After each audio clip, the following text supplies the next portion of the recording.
আজ আমি তোমাদের সাথে দুটো নেল রিমুভের কাজ শেয়ার করব। আর এটা ছিল আমার ফার্স্ট কাজ। সেদিন আমি চলে গেছিলাম সোদপুর, আর এই দিদি নেলসটা করেছে প্রায় 3 সপ্তাহ মতন হয়েছিল।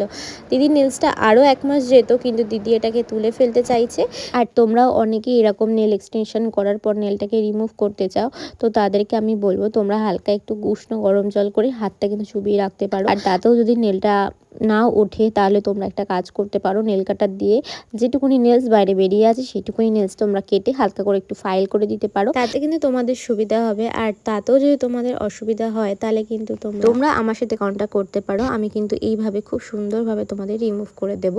আর যদি রিফিলিং করতে চাও সেটাও হয়ে যাবে। কখনোই কিন্তু এই নেলসগুলো কিন্তু টেনে টেনে তোলার চেষ্টা করবে না, কারণ এগুলো কিন্তু অনেক হার্ড হয়। আর এগুলো টেনে যদি তোলো তোমাদের নেলের উপর অনেকটা এফেক্ট পড়ে। আর এটা ছিল সেদিনের করা আমার সেকেন্ড কাজ। আর এই কাজটার কথা বলি, এটা কিন্তু আমি দিদির কাছে গেছি থার্ড টাইম, কারণ দিদি কিন্তু এই নেলসের ওপরে ফার্স্টে নেল, তারপরে রিফিলিং, তারপরে হচ্ছে পুরোটাই রিমুভ করতে চাইলো। তো যাই হোক, আমি কিন্তু খুব সুন্দরভাবে এটাকে রিমুভ করে দিলাম। তো আজকের ভিডিওটা এখানেই শেষ করছি। কেমন লাগলো অবশ্যই জানিও। বাই।